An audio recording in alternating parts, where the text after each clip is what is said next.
Hello everyone, this is CS LLB Devika Tapadia. And अगर आपका exam CA foundation में 2025 attempt में है तो आप एकदम से सही वीडियो देख रहे हो। आज के इस सेशन में हम लोग करने वाले हैं द LLP एक्ट 2008 का रैपिड फायर रिवीजन। ठीक है, वी विल ट्राई कि हमारा पूरा LLP एक्ट का रिवीजन विद इन 30 मिनट्स हो जाए।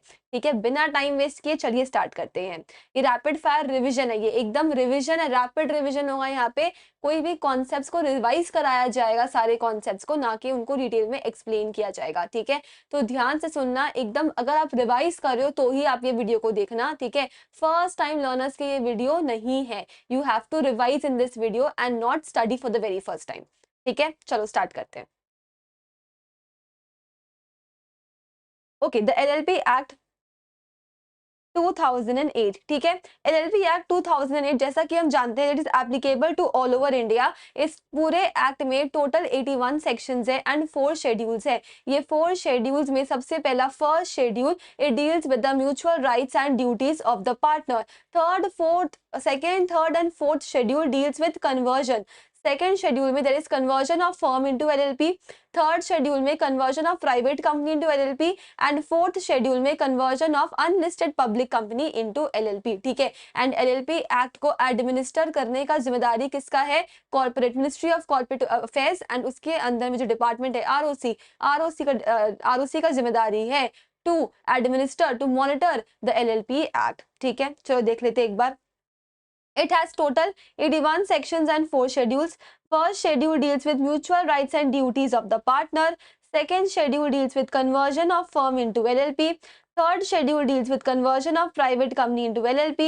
And fourth schedule deals with conversion of unlisted public company into LLP.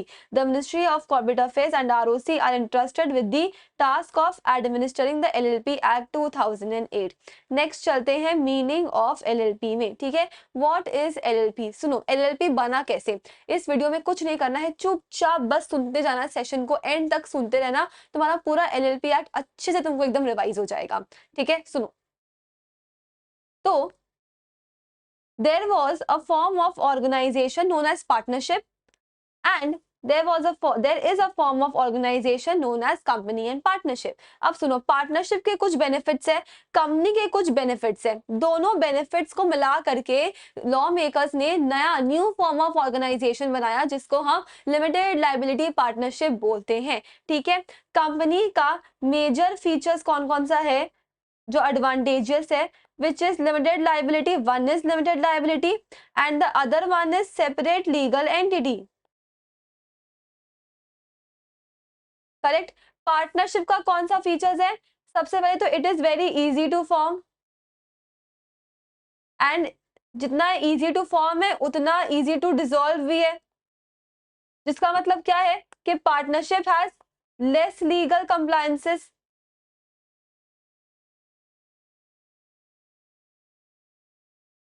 Partnership has less legal compliances. तो यही सारे फीचर्स को मिला के ना, यही सारे फीचर्स को मिला के एक नया फॉर्म ऑफ ऑर्गेनाइजेशन बनाया गया which is known as LLP, जहाँ पे फीचर्स, जहाँ पे एडवांटेजेस ऑफ पार्टनरशिप फॉर्म भी है and advantages of company form of organisation भी है। And since LLP is a mixture of partnership and company, so it is also known as a hybrid form of organization of partnership and LLP, और इसको alternate corporate business vehicle भी बोला जाता है। ठीक है, तो सबसे पहले कंपनी का दो एडवांटेज कौन कौन सा लिया गया? Limited liability and separate legal entity. Partnership का कौन सा 3 एडवांटेज लिया गया? Easy to form, easy to dissolve and less legal compliances. ठीक है, तो देख लेते हैं एक बार। LLP is a new form of business legal entity with limited liability. It is an alternate corporate business form that gives benefits of limited liability of a company and flexibility of a partnership. Since LLP contains elements of both a corporate structure as well as a partnership form, it is called a hybrid between a company and the partnership. ठीक है, चलो चलते हैं अब important definitions पे। बच्चा, important definitions में सबसे पहले आप करेंगे बॉडी कॉर्पोरेट। तो बॉडी कॉर्पोरेट में कौन कौन आता है पहले सुन लो। बॉडी कॉर्पोरेट में आएगा पहले तो Indian LLP, foreign LLP, Indian company, foreign company, चार क्या बोले, इंडियन, इंडियन और फिरंगी दोनों, LLP and company, Indian LLP, Indian company, Indian Indian LLP, Indian company, foreign company, foreign LLP. और कौन कौन नहीं आएगा, 3 जन नहीं आते, a corporation, sole, cooperative society and any other body corporate notified by CG. 4 जन आएंगे, 3 जन नहीं आएंगे। कौन कौन आ रहे हैं, LLP registered under this act, LLP incorporated outside India, यानी कि पहले वाला हो गया इंडियन एलएलपी, दूसरा वाला हो गया फॉरेन एलएलपी। फिर कंपनी इनकॉर्पोरेटेड आउटसाइड इंडिया, यानी कि फिरंगी company, and body corporate means a company, यहाँ पे भी आएगा, यानी कि यहाँ पे किसका बात कर रहा है, इंडियन कंपनी का बात कर रहा है, defined under section 2 clause 20 of the companies act 2013। ठीक है, तो 4 जन आएंगे, 3 जन नहीं आएंगे। कौन कौन आएगा, Indian company, Indian LLP, foreign company, foreign LLP. कौन कौन नहीं आएगा, corporation, sole, cooperative society and body corporates notified by CG. अभी तक कोई भी बॉडी कॉर्पोरेट नोटिफाइड नहीं है। ठीक है, नेक्स्ट आप करोगे फॉरेन एलएलपी का डेफिनेशन। फॉरेन एलएलपी क्या होता है, almost similar concept to foreign company. Foreign LLP यानी कि इंडिया की एलएलपी नहीं है, it is an LLP established outside India and has a place of business in India. Foreign LLP is an LLP established outside India and has a place of business in India। ठीक है, तो बोलो वापस से, Foreign LLP is an LLP incorporated outside India but has a place of business in India। Important क्या है, small LLP। ठीक है, what is a small LLP? Small LLP में आपको 2 चीज याद रखना है। पहला बात, both the conditions have to be satisfied। तो contribution should not exceed 25 lakhs and turnover should not exceed 40 lakhs। Contribution should not exceed 25 lakhs and turnover should not exceed 40 lakhs। अब ये 25 lakhs and 40 lakhs आप कौन से साल के balance sheet में check करेंगे? बैलेंस शीट नहीं बनता है एलएलपी में, एलएलपी में statement of accounts and solvency बनता है। ठीक है, तो जो कंट्रीब्यूशन है, जो कंट्रीब्यूशन है, आप कंट्रीब्यूशन चेक करेंगे करंट फाइनेंशियल ईयर का, एंड जो टर्नओवर है वो आप चेक करेंगे इमीडिएटली प्रिसीडिंग फाइनेंशियल ईयर का। ठीक है, यानी अगर आपको डिटरमाइन करना है कि ये एलएलपी आपको टू फाइनेंशियल ईयर्स दिए हुए हैं, जैसे मान लो फॉर एग्जांपल 2023-24 दिया हुआ है एंड 2024-25 का डेटा दिया हुआ है। अब अगर आपको डिटरमाइन करना है कि फाइनेंशियल ईयर 2024-25 के लिए एक एलएलपी को स्मॉल एलएलपी हम कंसिडर करेंगे कि नहीं करेंगे, तो आप फाइनेंशियल ईयर में, तो आप करंट फाइनेंशियल ईयर यानी कि 2024-25 में का आप कंट्रीब्यूशन लेंगे and immediately preceding financial year यानी कि 2023-24 का आप टर्नओवर चेक करेंगे। ठीक है, तो small LLP is an LLP which satisfies both the conditions, contribution should not exceed 25 lakhs and turnover as per the immediately preceding financial year mentioned in the statement of accounts and solvency should not exceed 40 lakhs। ठीक है, दो limit, 25 lakhs 40 lakhs, 25 lakhs contribution, 40 lakhs turnover. अब आ जाओ advantages of LLP. ठीक है, LLP के क्या एडवांटेजेस हैं? सबसे पहले जो पढ़ चुके हैं वो देखते हैं। इजी टू फॉर्म है, इजी टू डिसॉल्व है, लेस लीगल कंप्लायंसेस है। ठीक है, लिमिटेड लायबिलिटी है, फ्लेक्सिबल कैपिटल स्ट्रक्चर है and it operates on the basis of LLP agreement. जैसे फर्स्ट शेड्यूल में लिखा था दैट पार्टनरशिप, दैट एलएलपी का पार्टनर्स के राइट्स एंड ड्यूटीज आपका फर्स्ट शेड्यूल में लिखा हुआ है। तो यही बोल रहा है कि एलएलपी का, जैसे पार्टनरशिप में पार्टनरशिप डीड बनता है, पार्टनरशिप में पार्टनरशिप डीड बनता है, ठीक वैसे ही एलएलपी में पार्टनर्स के बीच में एलएलपी अग्रीमेंट बनता है। तो it operates on the basis of LLP agreement.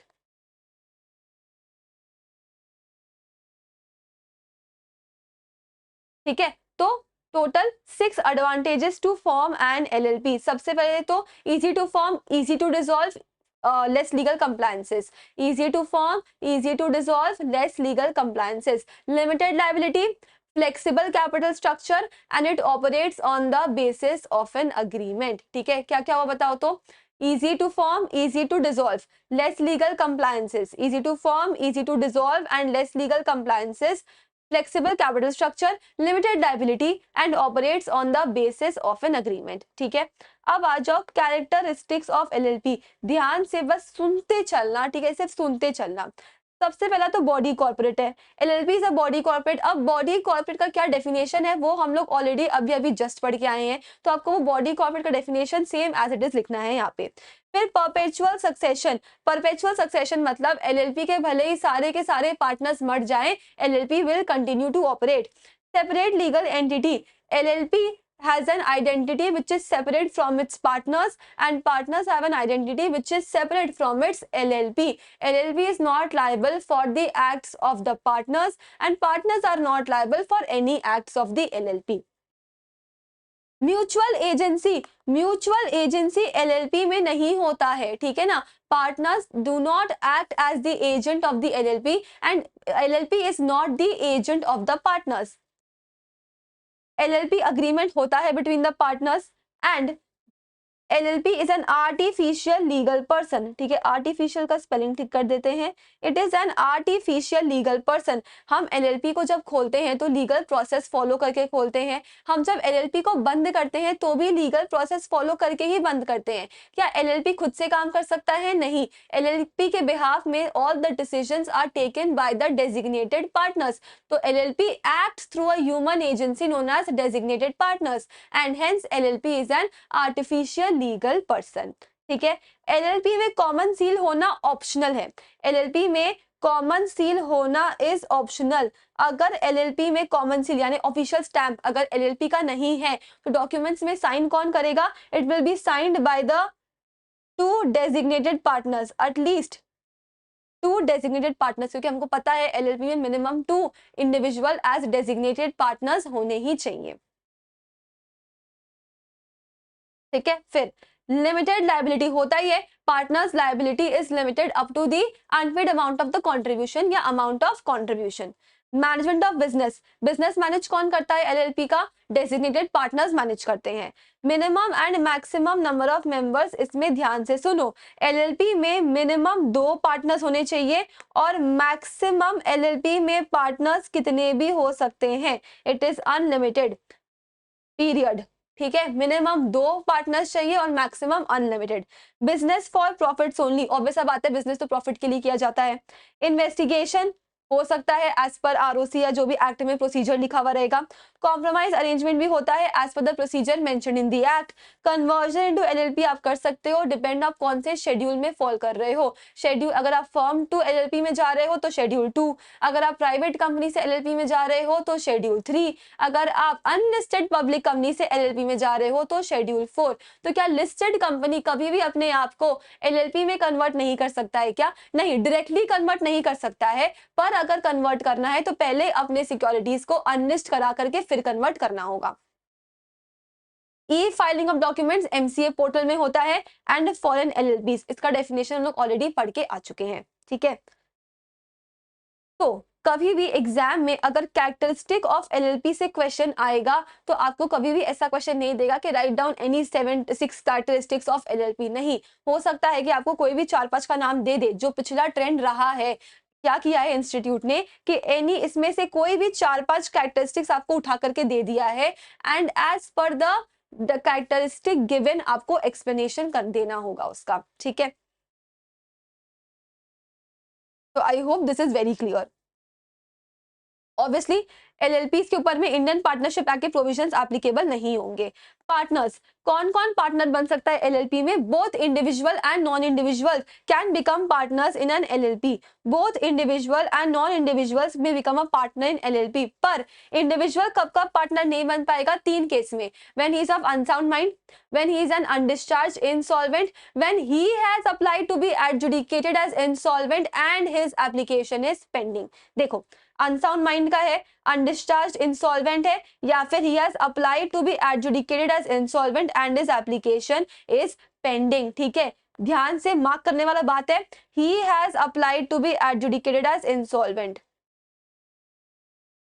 ठीक है, ही हैज अप्लाइड, यानी अगर कोई थर्ड पार्टी, सुन लो एक बार, ध्यान से सुन लो एक बार, अगर किसी थर्ड पार्टी ने किसी के खिलाफ, मान लो मिस्टर ए के खिलाफ मिस्टर एक्स ने कोर्ट में एप्लीकेशन फाइल किया हुआ है कि इसको इंसॉल्वेंट डिक्लेयर कर दो, तो क्या मिस्टर ए कोर्ट में, क्या मिस्टर ए एलएलपी में पार्टनर बन सकता है क्या? हाँ, आराम से बन सकता है। अगर ऐसा केस होता कि मिस्टर ए ने खुद के खिलाफ ही कोर्ट में केस फाइल कर रखा है कि मुझे इंसॉल्वेंट डिक्लेयर कर दो, तब मिस्टर ए एलएलपी में पार्टनर नहीं बन सकता था। अब मिस्टर ए या मिस्टर एक्स कोई भी एप्लीकेशन फाइल करे, अगर इंसॉल्वेंसी का ऑर्डर आ चुका है तब वो कैटेगरी बी में अंडर फॉल करेगा and he will not be able to become a partner in the LLP. ठीक है, तो एलएलपी में पार्टनर कौन बन सकता है?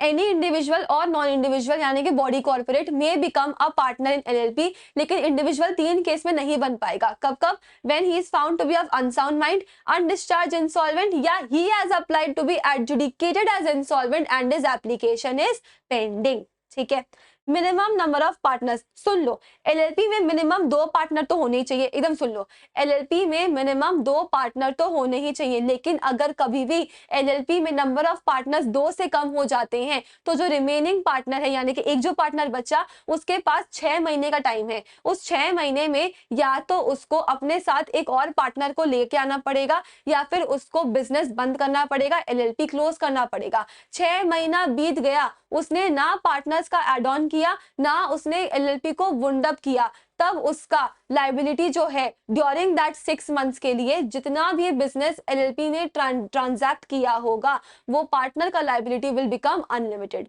ठीक है, देख लो, if at any time the number of partners of LLP is reduced below 2 and the LLP carries on the business for more than 6 months, ठीक है, the person who is the only partner of LLP during the time that it carries on so business after those 6 months and has knowledge of the fact that it is carrying on the business with him alone, he shall be personally liable for the obligations of the LLP incurred during that period। उस 6 महीना and 6 महीना के बाद से जो भी liabilities आएगा उसके लिए वो रिमेनिंग पार्टनर का लाइबिलिटी अनलिमिटेड हो जाएगा। ठीक है, अब आ जाओ डेजिग्नेटेड पार्टनर्स। तो हर एलएलपी में मिनिमम 2 डेजिग्नेटेड पार्टनर्स होने ही चाहिए एंड उसमें से at least one of them shall be a resident in India, यानी a person who has stayed in India for a period of at least 120 days. ठीक है, अगर एलएलपी में सारे के सारे पार्टनर्स आर बॉडी कॉर्पोरेट्स, ठीक है, तो those body corporates will appoint nominees, those body corporates will appoint nominees who shall become the designated partners of LLP। लेकिन ऐसे ही बोला जाता है कि अगर सारे LLP में पार्टनर्स आर बॉडी कॉर्पोरेट्स तब वो नहीं चलेगा। LLP में कम से कम भी मिनिमम 2 इंडिविजुअल पार्टनर्स होने चाहिए who shall act as designated partners। उसके अलावा जितना बॉडी कॉर्पोरेट्स आप पार्टनर बनाना चाहो बना सकते हो, पर 2 पार्टनर्स एज इंडिविजुअल्स तो होने ही चाहिए। ठीक है, अब आ जाओ incorporation of LLP, very easy. ठीक है, अच्छे से खाली बस एक बार सुन लो, तुमको पूरा समझ में आ जाएगा।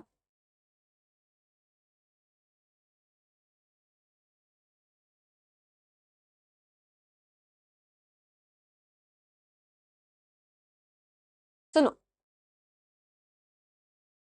एलएलपी इनकॉर्पोरेट करने के लिए तुमको 3 फॉर्म के बारे में मालूम होना चाहिए। क्या क्या?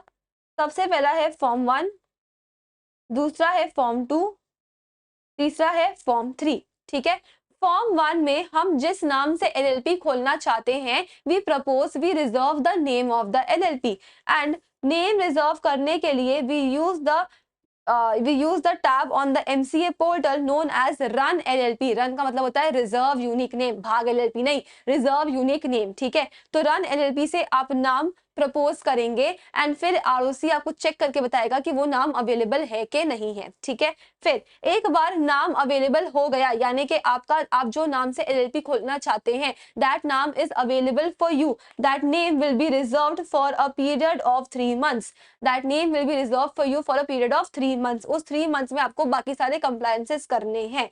तो फॉर्म 1 में क्या किया आपने? नाम रिजर्व किया। उसके बाद फॉर्म 2 में आप इनकॉर्पोरेशन डॉक्यूमेंट फाइल करेंगे। क्या फाइल करेंगे? इनकॉर्पोरेशन डॉक्यूमेंट फाइल करेंगे, जिसमें आप एलएलपी से रिलेटेड सारे इंपॉर्टेंट डिटेल्स देंगे, जैसे एलएलपी का नाम, उसका हेड ऑफिस का एड्रेस क्या होने वाला है, उसका प्रिंसिपल बिजनेस एक्टिविटी क्या है, और कोई ब्रांच ऑफिसेस है क्या आपके, name and details of designated partners, name and address, full address of the partners and such other details. क्या क्या बोला मैंने? बेसिक बेसिक खाली याद रखो। Name of the LLP, registered office, head office का address, branch offices if any तो उसका address, principal business activity, main क्या काम करने वाला है LLP, name and address of partner, name and address of designated partners, such other details as may be prescribed.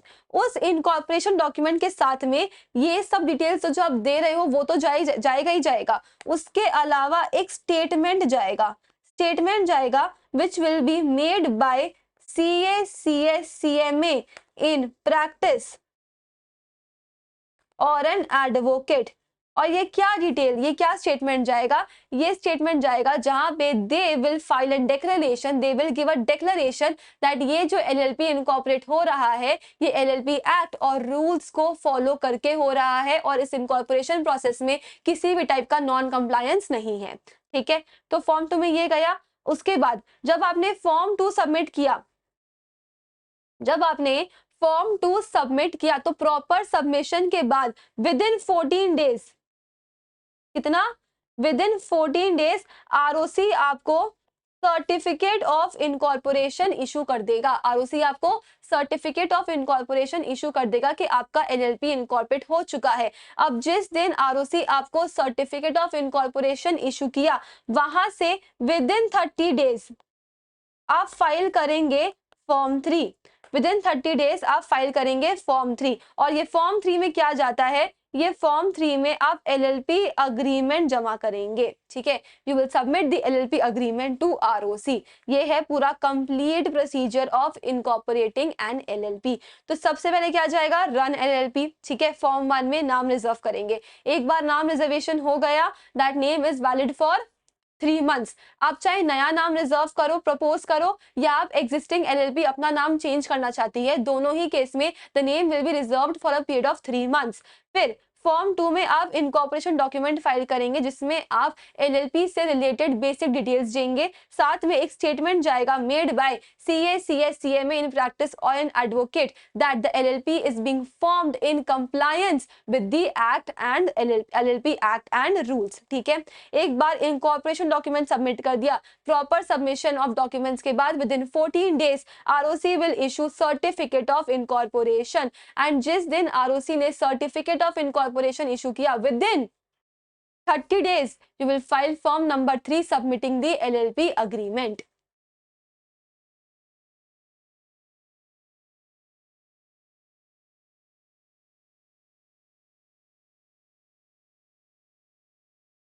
देखो, incorporation of LLP सबसे पहले नाम रिजर्व होगा। ठीक है, reservation of name E form 1 जाएगा।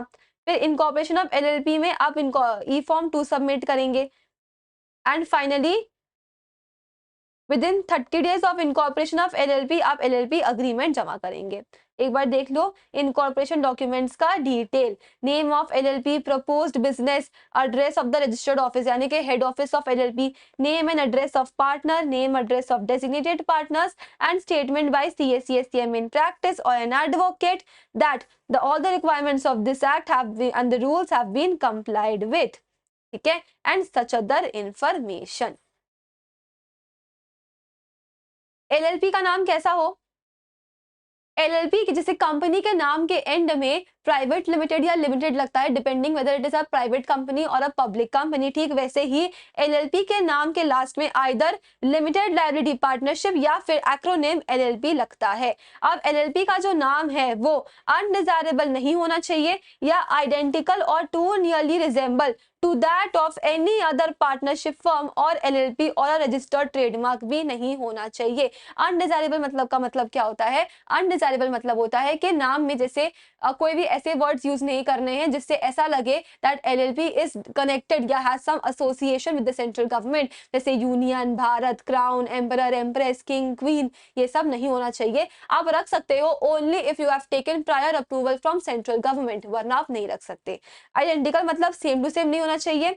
एंड टू नियरली रिजेंबल मतलब भले ही स्पेलिंग अलग है पर सिमिलर साउंडिंग नेचर का भी नहीं होना चाहिए, ठीक है। एंड किसी रजिस्टर्ड ट्रेडमार्क में भी कॉपी, उसका भी कॉपी नहीं होना चाहिए, ठीक है। अच्छा, एक बार प्रॉपर सबमिशन हो गया, with in 14 days ROC will issue certificate that LLP is incorporated. Effect of registration, एक बार एलएलपी इनकॉर्पोरेट हो जाता है तो उसका इफेक्ट क्या होता है? Once the LLP is registered, LLP shall become a separate legal entity having perpetual succession, common seal, power to acquire, hold and dispose property both movable और इमूवेबल, tangible और intangible, and power to sue and be sued by its own name, ठीक है। ऐसा similar चीज हम लोग companies act में भी पढ़ के आए हैं सेक्शन नंबर 9 में, अगर आपको याद हो तो। नहीं है तो कोई बात नहीं ना, यहाँ ध्यान दो। सुनो, रजिस्ट्रेशन पे LLP shall become a separate legal entity having perpetual succession, common seal, power to acquire, hold and dispose property both movable and immovable, tangible and intangible, and power to sue and be sued by its own name, ठीक है। फिर registered office of LLP and change, सुनो, हर LLP का एक registered office होगा जहां पे लोग उसको सारा, कोई भी थर्ड पार्टीज होंगे या अथॉरिटीज होंगे, उसको सारे कम्युनिकेशंस, लेटर्स, नोटिसेस, एड्रेस वगैरह भेजेंगे। एंड अगर एलएलपी के पार्टनर या फिर डेजिग्नेटेड पार्टनर को भी भेजना है तो इट इज सफिशिएंट कि आप उसके एलएलपी के रजिस्टर्ड ऑफिस में भिजवा दें। और अगर कोई भी चेंज होता है एलएलपी के एड्रेस में तो LLP has to inform that change to ROC in such form and manner as may be prescribed, ठीक है। प्रेस्क्राइब तुम्हारे लिए, तुम्हारे सिलेबस में नहीं है, ठीक है। रजिस्टर्ड ऑफिस के ऊपर में शॉर्ट नोट ऑलरेडी एग्जाम में आया हुआ है तो दैट मेक्स इट इंपॉर्टेंट।